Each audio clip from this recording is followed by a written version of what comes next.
भगवद गीता हमें यह सिखाती है कि जो मनुष्य अपने मन को जीत लेता है उसके लिए मन सबसे बड़ा मित्र बन जाता है, लेकिन जो अपने मन पर काबू नहीं पा पाता उसका वही मन उसका सबसे बड़ा शत्रु बन जाता है। इस जीवन का एक महत्वपूर्ण नियम है, कर्म करते रहो पर फल की चिंता मत करो। जो हुआ उसे भूल जाओ, जो हो रहा है उसे स्वीकार करो और जो होगा उस पर विश्वास रखो कि वह भी अच्छा ही होगा। शरीर केवल एक वस्त्र है जिसे आत्मा बार बार बदलती है। आत्मा न कभी जन्म लेती है और न कभी मरती है, वह सदा अमर है। काम, क्रोध और लोभ से दूर रहना ही वास्तविक शांति का मार्ग है। जो व्यक्ति सुख और दुख दोनों में समान रहता है वही सच्चा ज्ञानी है। विनम्रता के बिना ज्ञान अधूरा है। असली ज्ञान हमेशा मनुष्य को नम्र बनाता है, बड़ा नहीं। अपने धर्म पर आधारित कर्म करना ही जीवन का सच्चा उद्देश्य है और जो सब प्राणियों को अपने समान देखता है वही सबसे बड़ा योगी है।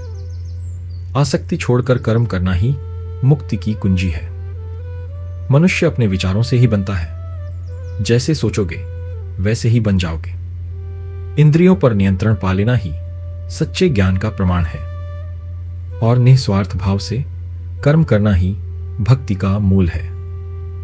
समय का मूल्य समझना अत्यंत आवश्यक है। जो समय को खो देता है वह जीवन को खो देता है।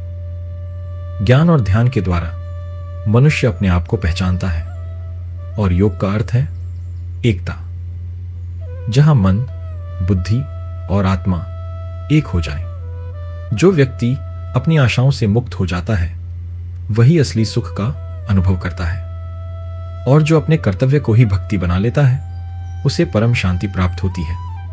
असली बल शरीर का नहीं, विचारों और आत्मा का होता है। भगवान हमेशा उनके साथ होते हैं जो निष्कपट और श्रद्धावान होते हैं। जब व्यक्ति अपने भीतर का प्रकाश जगाता है तो उसके जीवन से अंधकार अपने आप दूर हो जाता है। और याद रखो, अपना धर्म करो, चाहे वह छोटा ही क्यों न लगे। पराये धर्म को अपनाना हमेशा खतरे से भरा है। जो व्यक्ति हमेशा संदेह करता है वह कभी शांति नहीं पाता। इसलिए अपने हृदय में विश्वास जगाओ। क्रोध मनुष्य का सबसे बड़ा शत्रु है। क्रोध से बुद्धि नष्ट हो जाती है और बुद्धि के नष्ट होने से विवेक चला जाता है। फिर मनुष्य का पतन निश्चित हो जाता है। जीवन में स्वभाव की सुंदरता सबसे बड़ी होती है। रूप और धन के साथ नहीं, बल्कि एक अच्छा स्वभाव हमेशा दिल जीत लेता है। जो व्यक्ति अपने कर्तव्य को समझता है और बिना स्वार्थ के करता है उसका जीवन सदा सफल हो जाता है। गीता कहती है, जो मनुष्य सुख और दुख दोनों में समान रहता है उसका जीवन समुद्र की तरह शांत होता है। जो अपने भीतर के लोभ को दूर कर लेता है उसके जीवन में कभी कमी नहीं आती। संतोषी व्यक्ति सदा धनवान रहता है। गीता हमें यह भी सिखाती है कि हम इस संसार में खाली हाथ आए थे और खाली हाथ ही जाएंगे। इसलिए अधिक मोह मत करो। आचारवान व्यक्ति अपनी वाणी से पहचाना जाता है। जुबान से दिया गया घाव कभी नहीं भरता, इसलिए वाणी का हमेशा संभलकर उपयोग करो।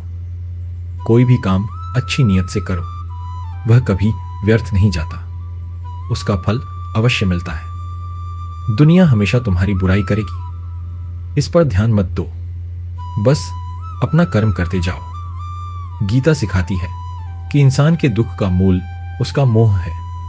जितना मोह करोगे उतना ही दुख भोगोगे। जो व्यक्ति अपने भीतर दया रखता है और दूसरों के दुख को समझता है उसे पुनर्जन्म लेना नहीं पड़ता। कभी किसी को कुछ देकर घमंड मत करो। हो सकता है तुम देने वाले नहीं बल्कि पिछले जन्म का ऋण चुका रहे हो।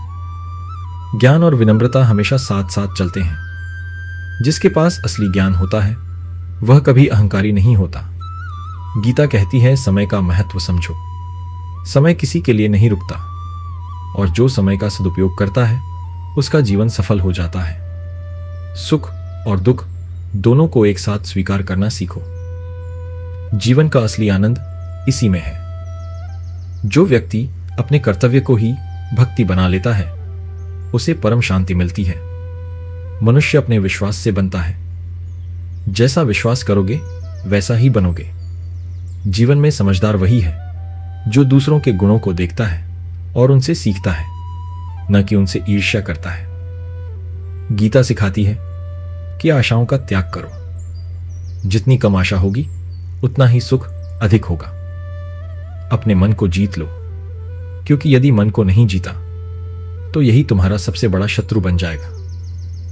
किसी व्यक्ति पर भरोसा करना है तो उसके शब्दों पर नहीं, बल्कि उसके कर्मों पर करो। कर्म ही तुम्हारी असली पहचान है।